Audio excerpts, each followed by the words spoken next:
I'm Jeff Cohen. Rachel Krich is the executive director of Project Ezrah, an organization that helps Bergen County, New Jersey residents find employment opportunities and live financially responsible lives.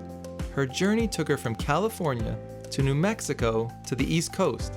She and her mother became observant to a point, and then they moved into an Orthodox community. When I came here and saw how focused the community was, how there was a cycle between Shabbos and Yontif and schools and camps, and there was an entire ecosystem of a community, it just made me think, like, this is where I want to be part of this. This is what I want to be part of. And I said to my mom, I was like, I think we should stay here. Rachel Krich's journey is just ahead.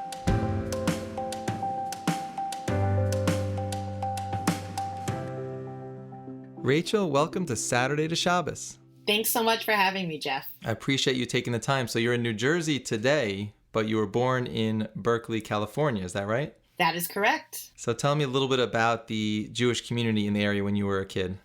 When I was growing up, we were members of a Reform synagogue.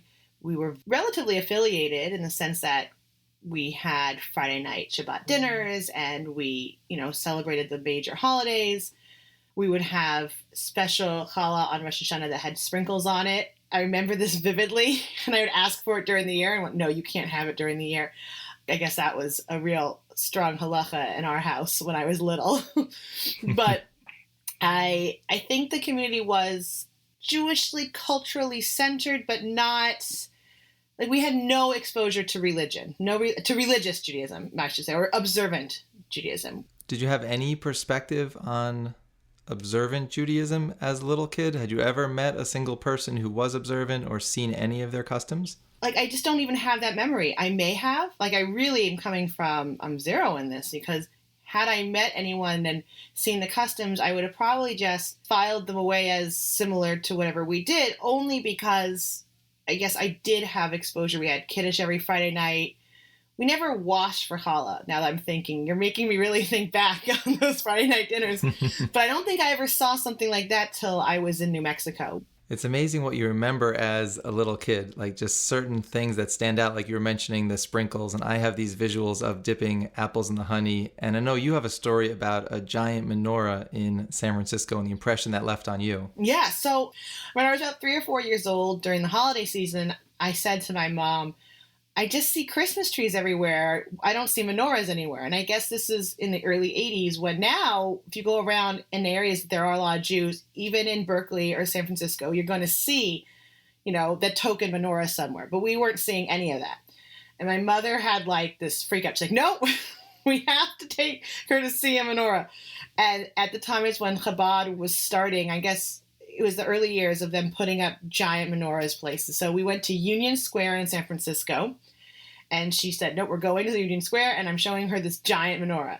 And I don't remember the first part of the story. I don't remember complaining or saying anything about it. That's, family lore that you get. But I vividly remember being at Union Square in San Francisco, and this menorah seemed, it probably was really big, but I was clearly very small. So in proportion to me, it was giant. And I to be completely honest, I kind of remember being schlepped there, and it was cold. I'm like, why are we here? Like, it didn't click at that moment, but I remember so vividly seeing it. Did you have a sense of why she was doing that and what message she wanted to share with you? Yeah, I think now as an adult, I understand it as an adult and a mother. She wanted me to see that we were part of society, and what we believed was valued and on display the way that all the Christmas trees were on display also. And that we, not to compare Christmas with Hanukkah, but to see that we were part of the community as well, and not just these other people who just didn't do what everyone else did. But it clearly made a huge impression on me. And then your family moves. So you leave Berkeley, California, and you head to where? Santa Fe, New Mexico. So I'm about 8 years old, and it had nothing to do with religion or Judaism. It was for many other reasons. We packed up and moved in the middle of the school year. So I started after winter vacation at my new school in second grade. And we went from sunny California to very snowy New Mexico. And we rented a house for the first month we were there that was in Old Town Santa Fe. so it didn't have heat, and like it was a whole mess. I don't know where my mother found this. We moved very quickly after, but that was the next step, and that actually was the first step, unbeknownst to us, on our family's journey to becoming observant. So how would you contrast what you were experiencing in Berkeley compared to what you were now seeing in Santa Fe? So at that time, in the early years, it was even less than what I saw in San Francisco, because there was a very vibrant and active Reform synagogue in Santa Fe, Temple Beth Shalom, and it's still there. And I was in the Sunday school and youth programs. Well, Santa Fe is a very Catholic town, very, very Catholic. So I had a few Jewish friends, like in second and third grade, growing up in the public schools there. But I actually experienced things like people having never met someone who was Jewish. Now, today, Santa Fe has a Chabad, a modern Orthodox shul, an OU shul, actually. But it was a Catholic haven when we got there. Did the people you met talk about some of the stereotypes that they thought about Jewish people compared to what they were seeing when they actually met you? Yeah, so probably in 9th or 10th grade, I was out with a group of friends, and another friend of a friend was there, and somehow it came up that I was Jewish. Not sure how, but it did.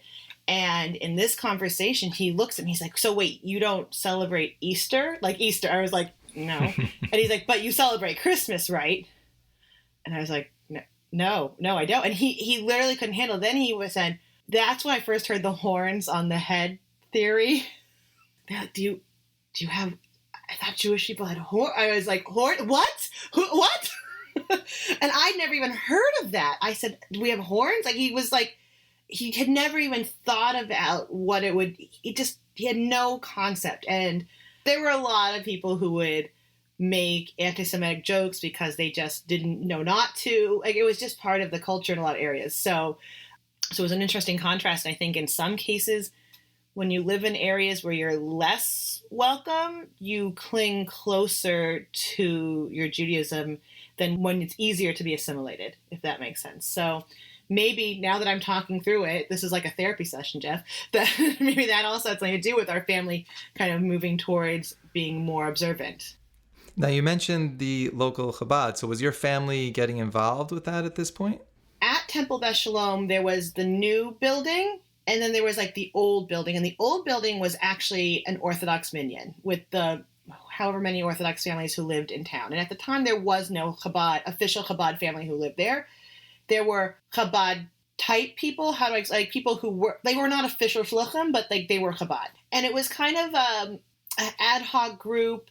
And I don't remember, I have to tell you, how we ended up kind of meeting and hanging out with them and getting invited for Shabbos, because again, that was probably when I was 8 or 9 years old. And I don't remember when the transition happened, but it did. This is more of a common part of the story. There's a family, they start inviting you, you start coming more, they start, that whole very, what now I think is used to a very common Kirov conversation. And when our family got so involved and they learned about Chabad and Shluchim and the whole process, they actually helped reach out to the Central Chabad in Crown Heights to tell them we need Shluchim here. And so my family was involved with helping get them. And I don't know the process again, but I remember when they got there, and I remember when we found them a house and they started their minyan and that whole process. Again, we were not at that time yet fully observant, but that was where we were affiliated more so, and we were no longer really affiliated with the Reform congregation anymore.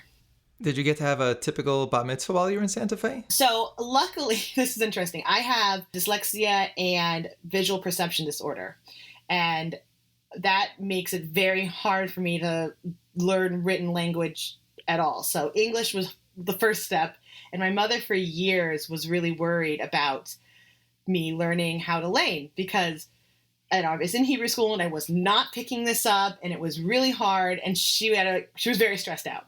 And then we start getting involved in the more observant community, and they go, oh no, we don't do it that way.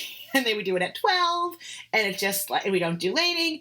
And my mom was like, this is great, because now she doesn't have to. It also was different. Like, it wasn't the way it even is in, at least in our community, that either if you lane at your bar mitzvah, great. If you just say an aliyah, that's great. Like, it doesn't, I think that's pretty common also in the Orthodox Jewish community, that at a certain point you do what you do, and that's great.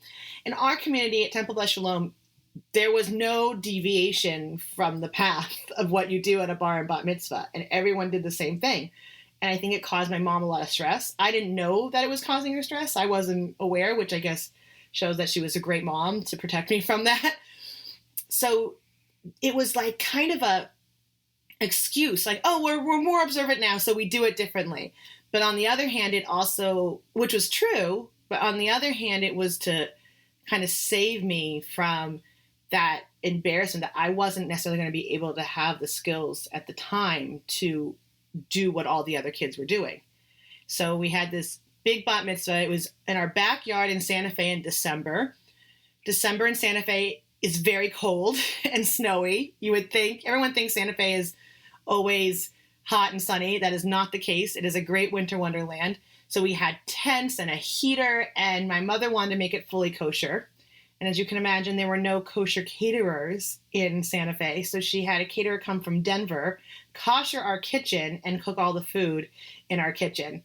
And the whole bat mitzvah was, and it was also right around Hanukkah. So we were having latkes. And for some reason, we insisted we had to have sour cream with the latkes. So the whole bat mitzvah was also dairy. It was crazy. It was a bat mitzvah that would be very familiar to my kids now, but not familiar to my friends at the time. And is your family now starting to take on some of these levels of observance that you're being exposed to? So at the time, yes. Definitely my mom. She started really taking things on at first. I was always very into it. I think I was really drawn to custom and rules and how things were structured. I would be, I guess, in and out of it because I was still in public school. It wasn't like a forced thing. Around a little bit after this point, my parents actually got divorced. So that changed the trajectory of a lot of stuff going on in our life. But again, at that time, my mother was really the one who was becoming more and more observant, and I was following her along. And then I had my moments of, I really love this is great. And then my moments of, I just want to go out and go to a football game on Friday night with my friends. But give me a few examples of some of the steps she was taking, some of the ones you were doing with her, maybe some of the ones you weren't quite yet ready to take on. So she definitely started keeping Shabbos. That was one of her first ones. Kosher was a little more complicated in Santa Fe than it is in other places. And Shabbos was a little easier, actually. She didn't really feel the need to go to shul, which was fine because it was a 2.5-hour walk. So that was good. I would kind of make deals with her. Like, okay, this week I'll keep Shabbos until Saturday morning. I'm going to go out on Friday night, but I'm going to go out after we have dinner and light candles. Like there were we kind of had like, I remember now like these like negotiations in this process because she wanted me to be more involved. And I kind of wanted, but I also was in an environment that wasn't at all, like I didn't have anyone to really like do Shabbos with, do kosher with, do anything with. So it was me and her, and she had a peer group, which I think made it a little easier for her. But really Shabbos and Yontif, I remember, was really where we started. I don't think we became fully observant and cautious until we got to New Jersey. So your mother is on this like clear journey to becoming fully observant. Where are you feeling in terms of like supporting that journey and appreciating what she's trying to do? Putting aside what you're personally doing, how are you feeling about this journey that she's choosing to go on? Sometimes I was really into it and excited, but I think a lot of our teenage fights stemmed from that. Now, they would have stemmed from something. Now that I have teenage girls, I know they're going to come at you no matter what, but that was really where we had a lot of friction. I'm talking today with Rachel Krich, the executive director of Project Ezrah. So, Rachel, there's another move as you continue your journey east. Where did you head next? So, the summer between my junior and senior year of high school, I don't even really know what triggered it, but for the summer, we decided we were going to go visit friends in New Jersey. These are observant friends of my mother's, and spend some time. And it was my first exposure to modern Orthodoxy. And now, something clicked. I'm telling you, this is the most bizarre part of the story that makes no sense to anybody, so don't worry. Something clicked. I saw like a real Orthodox community. I saw restaurants. I saw people doing Shabbos together in groups, and it not being you were the different one. It was you being part of the community. And when I came here and saw how focused the community was, how how there was a cycle between Shabbos and Yontif and schools and camps, and there was an entire ecosystem of a community. I think I really, at that point, I guess I was 17 years old, felt like comfort in that. I needed that type of structure in my community life that I didn't have. And it just made me like, this is where I want to be part of this. This is what I want to be part of. And I said to my mom, I was like, I think we should stay here. And she was like, I don't know what possessed her to say, okay. And I started to get to know girls that went to Berea High School. And I went on a summer program that somehow I got into for a few weeks during that summer with some girls who were there. And that was really helpful. I'm trying to put all these little pieces together because it's a very strange, very quick from transition from not just Saturday to Shabbos, but like Friday night football, Santa Fe High to going to Berea. I applied to Berea High School. I hardly knew the Aleph base. Berea High School, for anyone listening, is not a school for someone who doesn't know what they're doing. It was for girls who had been through the system. And Mrs. Newman accepted me in the school, and I, honest to God, don't think she was in control of her. I think Hashem just took over and was like, nope, you're letting this kid in. Like, I was not the girl that you wanted in your senior class, because I wasn't a bad girl, but I wasn't I wasn't the stereotypical from good girl. So how did you feel in that environment? I felt fine. I got put in a class with girls who I'm to this day still incredibly close with. And they thought it was super cool. Like, oh, I came from their perspective, me being different was cool, was like fun and different. And they didn't judge me or care that I didn't have the background or know things. I remember going away with a group of friends on Shabbos once, and I was like, oh, I don't know any of these Shabbos songs. They're like, great, we're going to teach them to you. Like, it wasn't it was the first time I was somewhere where if I didn't know something, like, that was cool. Like, I guess I got very lucky and got put with the right people.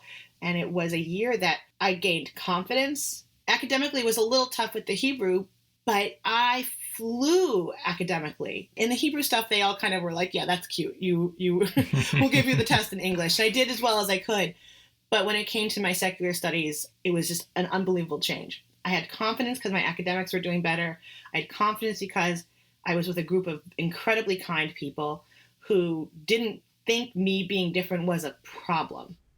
Do you also think that reflecting on your mom agreeing to stay in New Jersey and enroll you in Berea, do you think she saw something in you? Given the journey that she was on, she started to see she's not fighting me so much on this. She's getting turned on to this idea of becoming observant, and that kind of was a catalyst to her taking these concrete steps to put you in the right environment? I have a feeling that you're very observant, Jeff. Yes, I think so. I think it was as soon as she saw that I was kind of going in that direction and again, not fighting it, she probably was like, well, I don't need to be in Santa Fe. Let's forget that. And she made the move. And I'm sure she gave a lot for it. But I'm sure, a lot of things that my mom did were mostly, oh, I'm going to start crying. But no, my mother really did a lot just that wasn't good for her, but was right for me. And I think that move was really a big part of it. And probably a beautiful lesson for how you want to raise your own kids, to sacrifice to give them a better situation. Exactly. Okay, so you finished Berea. After 1 year, what's the next step? So at that point, everyone goes, oh, are you going to seminary? And my mom and I are like, I'm not a nun. What are you talking about? Why would I go to seminary? Like, to us, we thought, we just got here. What are you telling us to do? We found out what seminary was. I graduated high school in 2002. And it wasn't a great year in Israel in 2002. It was like, I think, the second intifada. We chose for us, it was the right thing to do was to not do a year in Israel, which I never did. But I took a year off. At that point, we moved to Brooklyn, and I was an assistant first grade teacher at a school called Crown Heights Yeshiva, which was not in Crown Heights. It's at the very end of Brooklyn near Kings Plaza Mall. And we planned that I would attend Stern College after that. And if I took a year off, I would be attending with the majority of my class who was going to Stern. So it kind of helped give me that gap year, even though I didn't get to go to Israel. And I still think I grew and learned a lot from that year. And then after that, I started Stern College with the rest of my class. And I spent 4 years at Yeshiva University. And how did you then meet your husband? And what was his level of observance compared to where you were in your journey at that point? So no one in the world would have set my husband and I up if we hadn't been on our own. There is some discrimination against Baalei Teshuva in our community. And at the time, when you're dating, I think is when you really feel that a lot. You know, when you're more of an established member of a community, you've been here, it's not such a big deal. But when you're dating, it's rough because there is a lot of stigma against Baalei Teshuvas. What happened? Why? Like, are they normal? I love that one. Are they normal? I hear that all the time. I'm not saying that my husband's family was like that or would have had any issue with it, but it wouldn't have been the first shidduch that would have been read to him, to say the least. So when I was at YU, I was part of WYUR, the radio station. And one night we did this thing every year. We had like a marathon where we did like 48 hours straight, blah, blah, blah. And we'd have parties in the studio. And someone who was part of the radio station, who I'm also still friends with, knew Daniel and had him come like to whatever the party was. There was food. So, you know, college kids come. And he came and I met him and we just he liked each other and started dating. And kind of it's a YU love story. YU really wants to publish stories like this. Like, look what happens. We give you a great education and you get married. So my husband's background is the complete opposite of mine. He's from Los Angeles, California. He's from a family where he was born into a frum family. He went to black hat yeshivas his entire elementary school, high school, and he went to a very black hat yeshiva in Israel. And he's my FFB street cred. And again, we would never have probably been set up together had we been going through a shidduch system, but we found each other that way. So take me inside some of those conversations you're having where you're getting to know each other, you're realizing his background versus yours, what people might think about those differences, and how you're navigating that together as the relationship is getting more serious. He didn't have any sort of issues with it. Now, his family, while on the outside, looks very, you know, black and white. Everyone has their stuff going on, and their family isn't so black and white. The Kriches are super dynamic and have a lot of different people in the family who have different levels of observance, different types. And I think that was also why, to him, this wasn't like an issue. I also know that he felt that he kind of didn't choose this in his life. And he had a lot of respect that I chose to do all this. I was even more committed than the girls that he would have been set up with that might have been more, you know, born into the system. It wasn't really an issue. And now that I look back, it was like, all right, well, you've been frum for a couple of years. I grew up frum and we like each other and I'll help you with your Hebrew final. And so where did you then choose to settle down and start your own family and begin a journey with kids? We met in March and got married in January. So it was a pretty fast transition. We first started in Washington Heights for the first 6 months because I think that's in our contract as YU graduates. We got married in the middle of our senior year of high school, so we stayed in Washington Heights. We had that experience.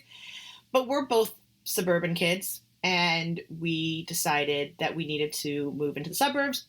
Daniel did not want to move to Teaneck. He felt it was too much like LA. And we visited a friend who was living in Fair Lawn, New Jersey, and the apartments were so much nicer than in Washington Heights, and they cost the same. So we're like, who cares? We'll make friends anywhere. We're nice. And we moved to Fair Lawn. And we've been in Fair Lawn, New Jersey ever since. We've been here now almost 14 years. I've never lived anywhere this long in my entire life. I've never lived in a single dwelling as long as I've lived in my house in Fair Lawn. I love it. My guest today is Rachel Krich from Project Ezrah. So Rachel, how openly do you talk to your kids now about your own journey and where you came from? I try to be incredibly open about it. I don't like throw it in their face, but my older kids kind of know the whole story. They know their family who's Jewish, their family who's not Jewish, their family who's observant, their family who's not observant. They get it. My younger ones, it's like watching the process. So I think just a few days ago, my 8-year-old asked me something about, said, "Oh, but Mommy, you always kept kosher, right?" Like, cause she's 8 and she still thinks like, but you know, and I go, "No, I didn't." And that, you know, I decided, and I kind of gave her the 8-year-old appropriate version of the story. And she was like, "Oh, okay." And I could tell if I had done it differently, if I hadn't been so open with it, I was worried that maybe she would think, if something's wrong if you don't keep kosher, then you're, not good, or you're in a different position, like something negative. And I wanted her to understand that it's not a negative thing, and we still care about everybody in our lives. And it's not a value or moral judgment on your character if you grow up one way or if you make certain choices. But in our family, this is what we do, and this is what's important, and this is what we believe Hashem wants from us.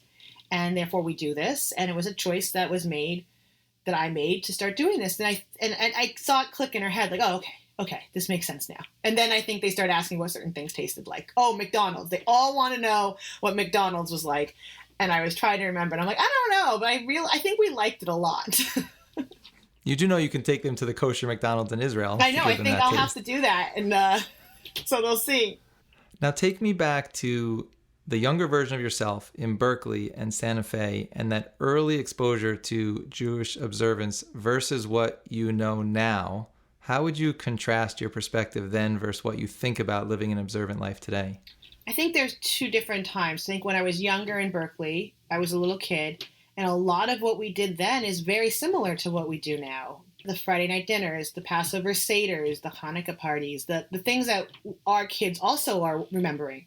The contrast now is that I see that there's more of a breadth of observance than I was originally exposed to. And of course, when you're first exposed to something, you can only be exposed to one thing at a time. If you're exposed to everything at once, then you're going to have sensory overload, and it's not going to be good for you either.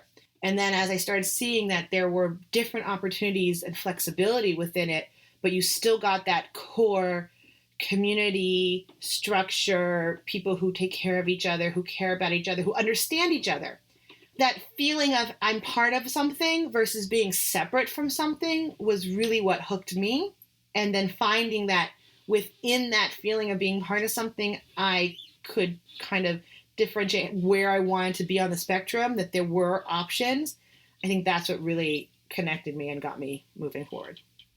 I love how you say this part of something, because I was in a fraternity in college with all secular Jewish friends. And when they ask me now what it's like to live an observant life, I say it's like being in the world's biggest fraternity. And I think that really was what really hooked me, being part of the world's biggest fraternity. I felt being part of something bigger than me gave me purpose. What is my role in life? What career path do I want to take? And I think it shaped all of that. And as someone who's been on this incredible Jewish journey, what advice would you give to someone who's thinking about starting their own progression towards observance? Don't be so intimidated. A secret that I learned is no one really knows what they're doing, ever. No matter how much yeshiva someone went to, no matter what, families like, no matter what kind of cultural norms people seem to naturally follow that you're getting, used to, nobody really knows what they're doing. So you're not the only one in the room that doesn't know what they're doing. And people are fine with it. Like, people are fine with that. There are people who grow up and go to yeshivas their whole life, and they don't daven for the Amud because they don't know how, or they don't like to. And so if you go up and say, oh, I don't know how, or it's not a thing I do, it's not like weird. Nobody knows. But you think everyone knows. You think that you're the imposter and that everyone else knows what they're doing, and you not knowing is going to out you as the outsider. And part of, at least from my experience, wanting to go on this journey was because I didn't want to be the outsider anymore. I wanted to be in it.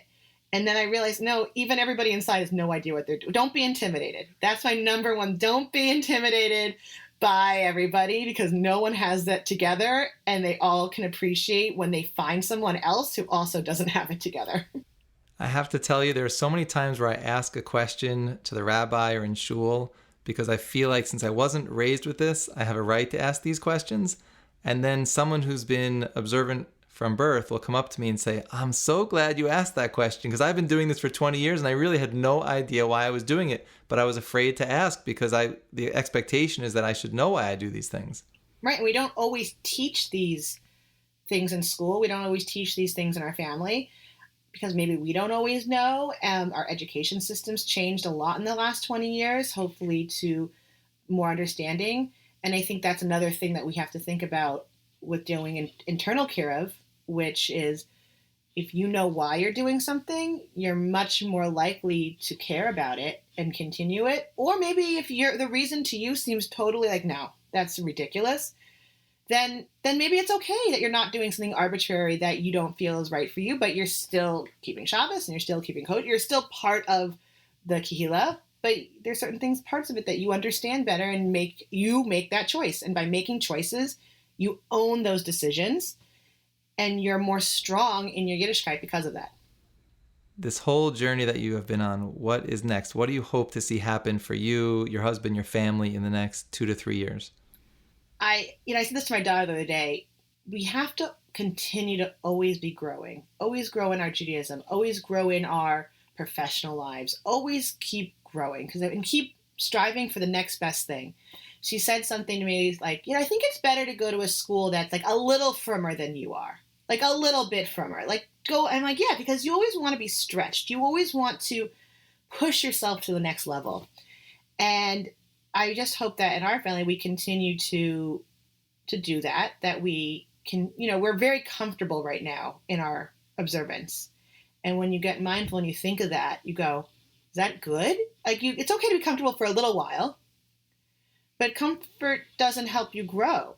So, all right, well, what is our next step? What is, what do we need to do? Do we want to take on something, or are we comfortable with what we have, but maybe, recently my husband, this recent cycle of Daf Yomi, he's been doing it every day, which he hadn't been able to do in the past. And that's new and exciting for him. So I think that we need to say, okay, we're comfortable and we're busy, but now we need to be mindful that we've gotten comfortable and continue to try to stretch, because if you stay comfortable too long, there's just atrophy. Rachel, I want to thank you so much for joining us on Saturday to Shabbos and sharing your inspiring Jewish journey. Thank you for having me, and thank you for doing this very, very important podcast. I think a lot of people will get quite a bit out of it, and they will feel heard and they'll feel seen. And I think people who have not had this journey will understand what it is like for the many, many people who are Baalei Teshuva in our community. You just gave us the best advertisement for a podcast, so thank you. You can use all the words I said in any sort of Saturday to Shabbos is produced by Gary Wallach. Our executive producer is Rabbi David Pardo.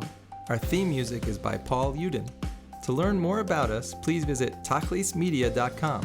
That's TACHLIS media.com. Tell us what you think about what you've heard, or suggest a story we should know about by emailing shabbos@tachlismedia.com.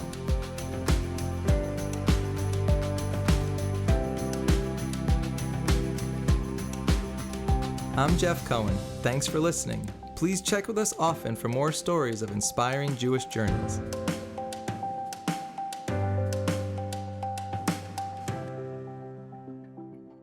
Saturday to Shabbos is a Tachlis Media podcast.